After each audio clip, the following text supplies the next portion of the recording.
Kitab Lukas.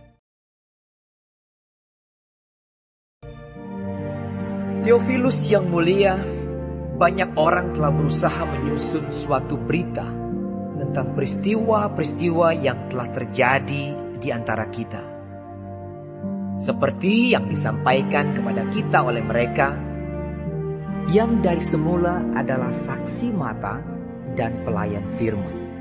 Karena itu, setelah aku menyelidiki segala peristiwa itu dengan seksama dari asal mulanya, aku mengambil keputusan untuk membukukannya dengan teratur bagimu, supaya engkau dapat mengetahui bahwa segala sesuatu yang diajarkan kepadamu sungguh benar. Pada zaman Herodes, Raja Yudea, adalah seorang imam yang bernama Zakaria dari rombongan Abia. Istrinya juga berasal dari keturunan Harun, namanya Elisabet. Keduanya adalah benar di hadapan Allah dan hidup menurut segala perintah dan ketetapan Tuhan dengan tidak bercacat. Tetapi mereka tidak mempunyai anak, sebab Elisabet mandul dan keduanya telah lanjut umurnya. Pada suatu kali, waktu tiba giliran rombongannya, Zakaria melakukan tugas keimaman di hadapan Tuhan.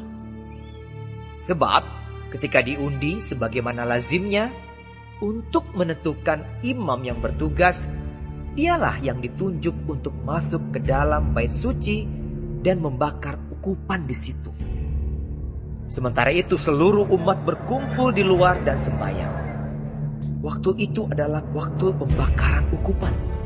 Maka tampaklah kepada Zakaria seorang malaikat Tuhan berdiri di sebelah kanan mezbah pembakaran ukupan.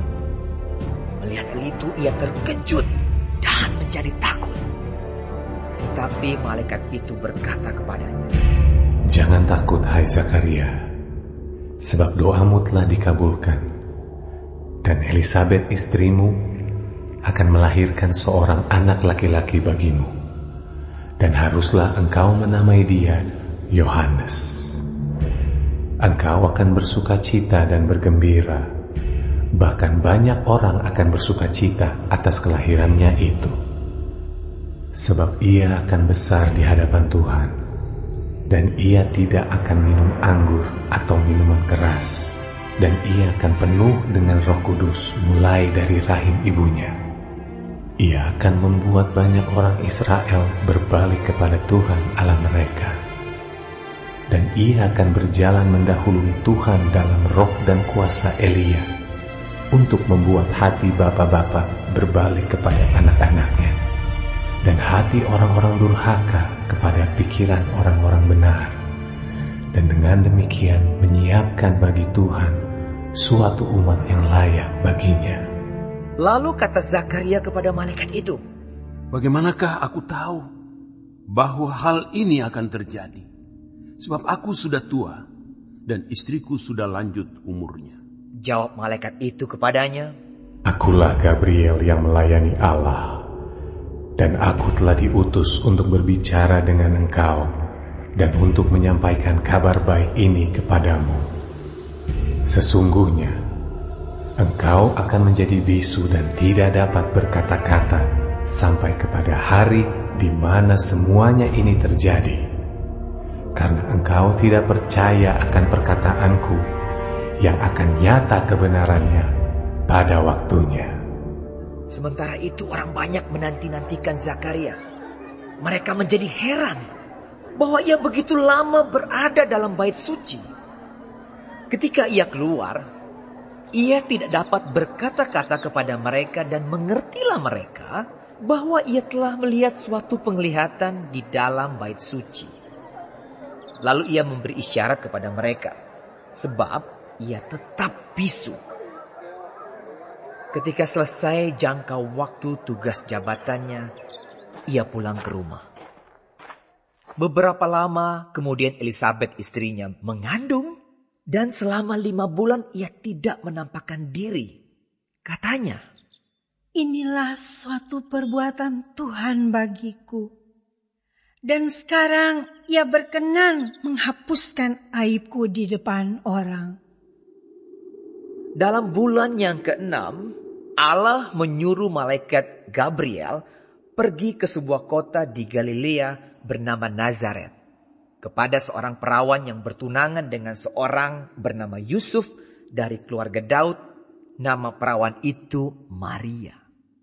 Ketika malaikat itu masuk ke rumah Maria, ia berkata, "Salam hai engkau yang dikaruniai, Tuhan menyertai engkau." Maria terkejut mendengar perkataan itu, lalu bertanya di dalam hatinya, apakah arti salam itu?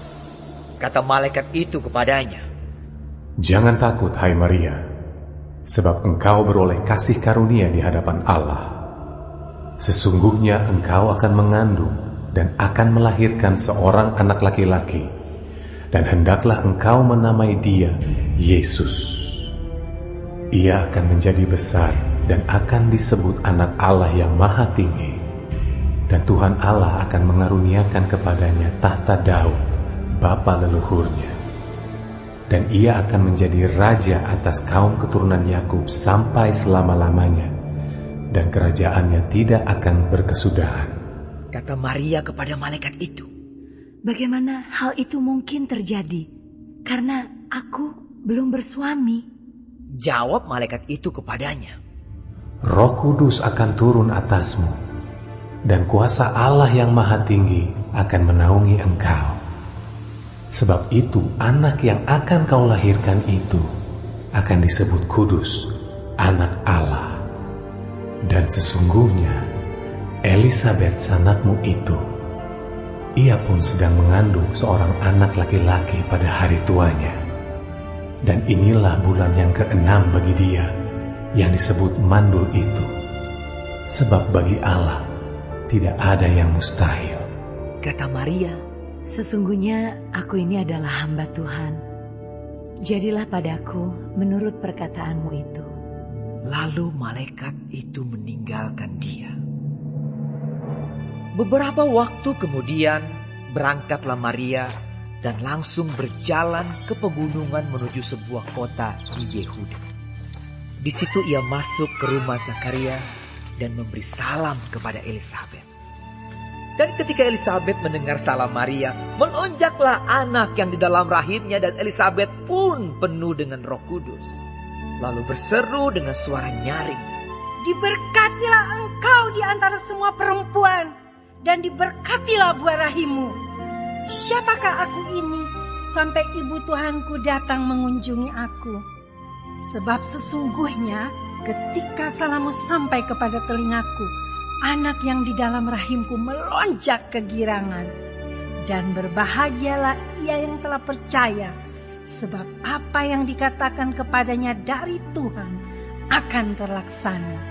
Lalu kata Maria, Jiwaku memuliakan Tuhan, dan hatiku bergembira karena Allah, Juru Selamatku.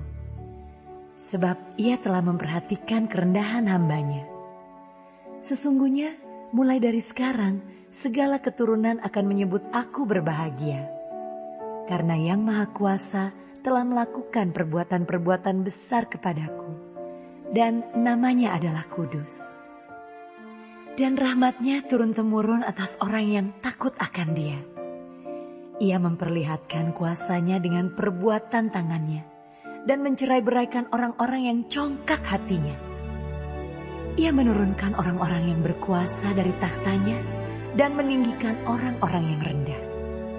Ia melimpahkan segala yang baik kepada orang yang lapar, dan menyuruh orang yang kaya pergi dengan tangan hampa.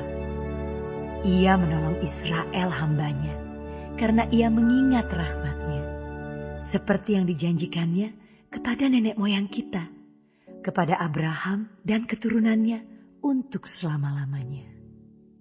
dan Maria tinggal kira-kira 3 bulan lamanya bersama dengan Elisabet, lalu pulang kembali ke rumahnya.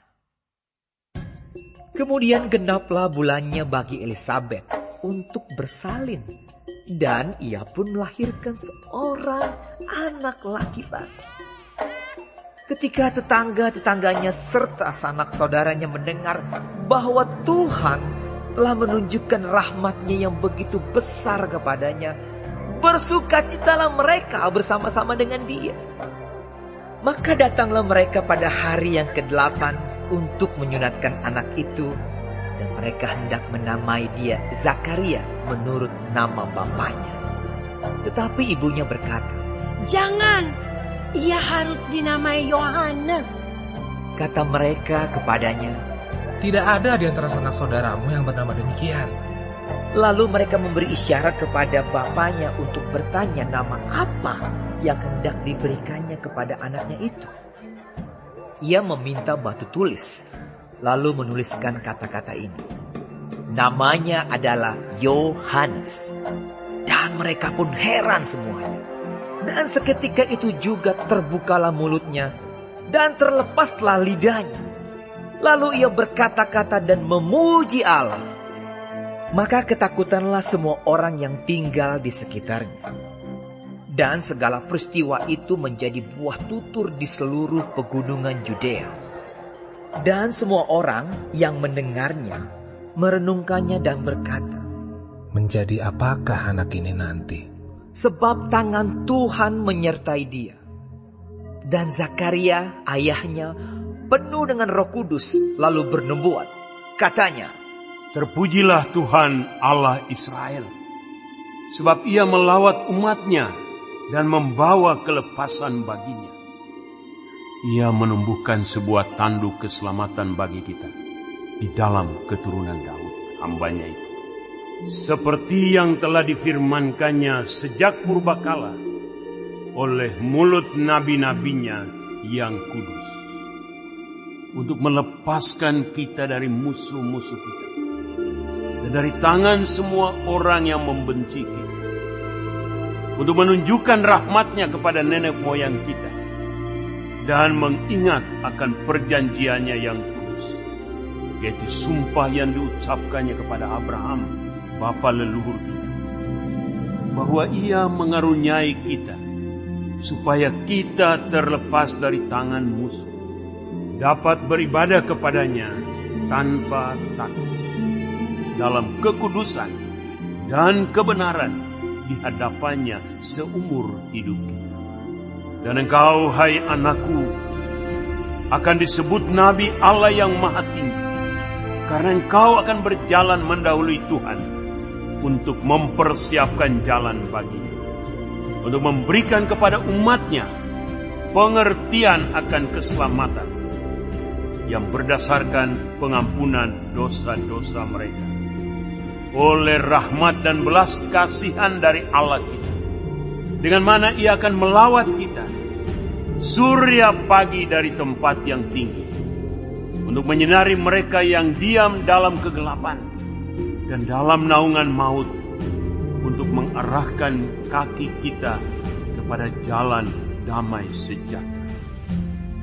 Adapun anak itu bertambah besar dan makin kuat rohnya. Dan ia tinggal di padang gurun sampai kepada hari ia harus menampakkan diri kepada Israel.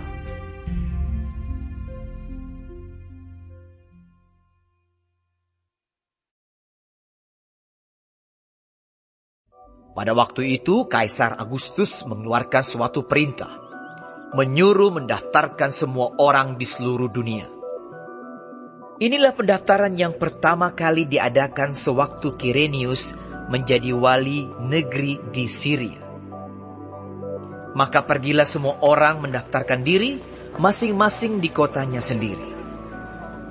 Demikian juga Yusuf pergi dari kota Nazaret di Galilea ke Yudea, ke kota Daud yang bernama Bethlehem, karena ia berasal dari keluarga dan keturunan Daud, supaya didaftarkan bersama-sama dengan Maria, tunangannya yang sedang mengandung.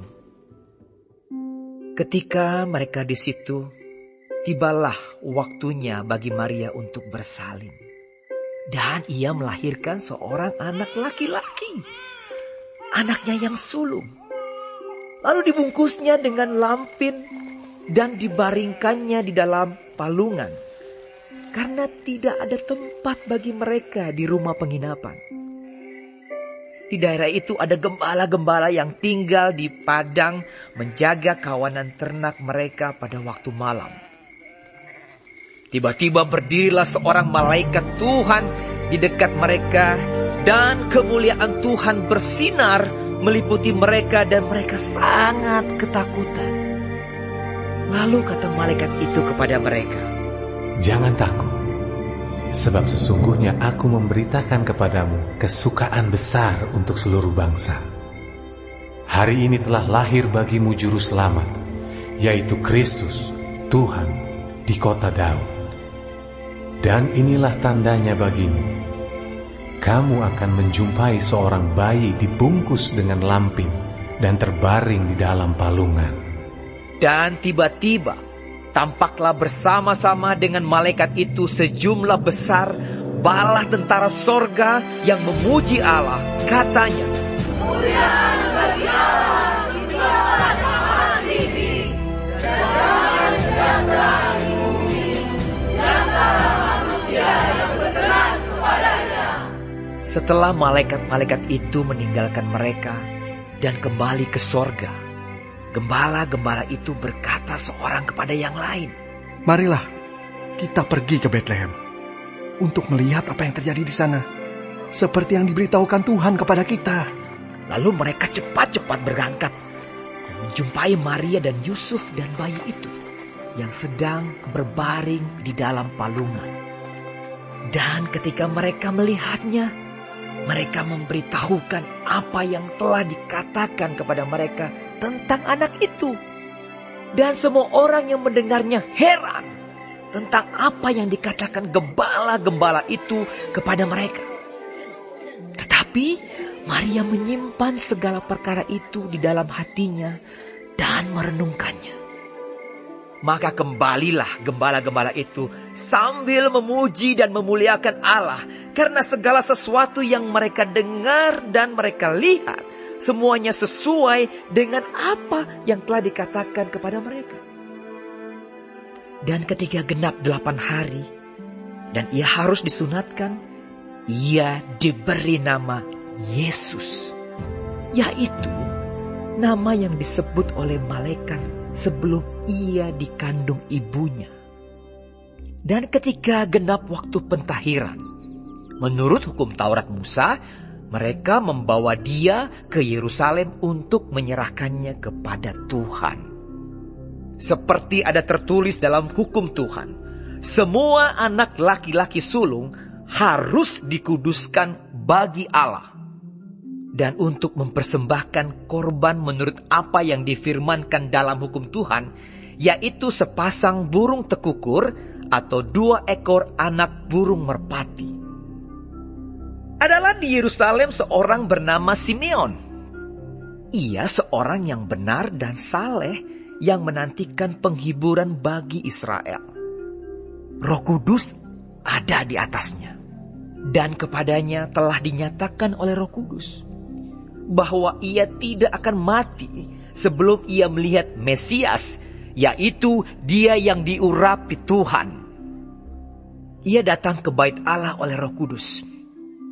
Ketika Yesus anak itu dibawa masuk oleh orang tuanya untuk melakukan kepadanya apa yang ditentukan hukum Taurat, ia menyambut anak itu dan menatangnya sambil memuji Allah. Katanya, "Sekarang Tuhan, biarkanlah hamba-Mu ini pergi dalam damai sejahtera, sesuai dengan firman-Mu.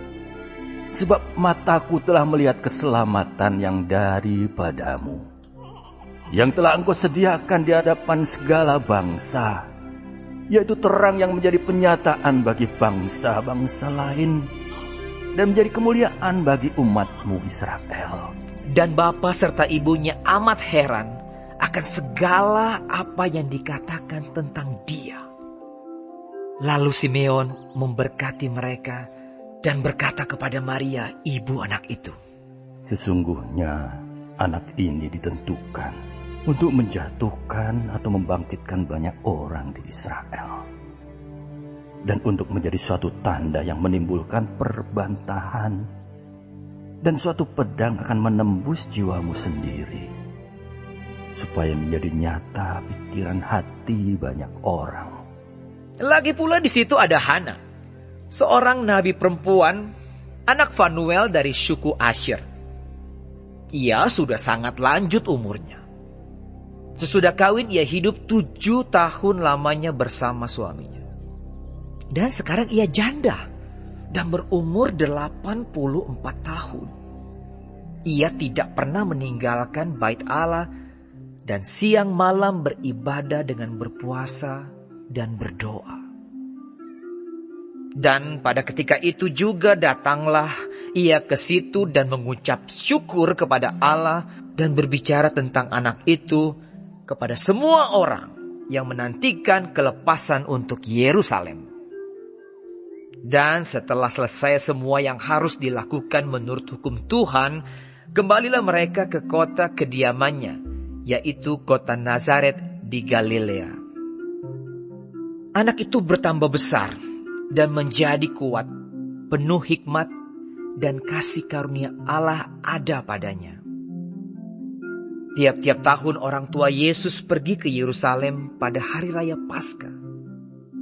Ketika Yesus telah berumur 12 tahun, pergilah mereka ke Yerusalem seperti yang lazim pada hari raya itu. Sehabis hari-hari perayaan itu, ketika mereka berjalan pulang, tinggallah Yesus di Yerusalem tanpa diketahui orang tuanya. Karena mereka menyangka bahwa ia ada di antara orang-orang seperjalanan mereka. Berjalanlah mereka sehari perjalanan jauhnya, lalu mencari dia di antara kaum keluarga dan kenalan mereka. Karena mereka tidak menemukan dia, kembalilah mereka ke Yerusalem sambil terus mencari dia. Sesudah 3 hari mereka menemukan dia dalam bait Allah. Ia sedang duduk di tengah-tengah alim ulama sambil mendengarkan mereka dan mengajukan pertanyaan-pertanyaan kepada mereka. Dan semua orang yang mendengar dia sangat heran akan kecerdasannya dan segala jawab yang diberikannya. Dan ketika orang tuanya melihat dia, tercenganglah mereka. Lalu kata ibunya kepadanya, "Nak, mengapakah engkau berbuat demikian terhadap kami? Bapamu dan aku dengan cemas mencari engkau." Jawabnya kepada mereka, "Mengapa kamu mencari aku? Tidakkah kamu tahu bahwa aku harus berada di dalam rumah Bapakku?" Tetapi mereka tidak mengerti apa yang dikatakannya kepada mereka. Lalu ia pulang bersama-sama mereka ke Nazaret, dan ia tetap hidup dalam asuhan mereka. Dan ibunya menyimpan semua perkara itu di dalam hatinya. Dan Yesus makin bertambah besar dan bertambah hikmatnya dan besarnya, dan makin dikasihi oleh Allah dan manusia.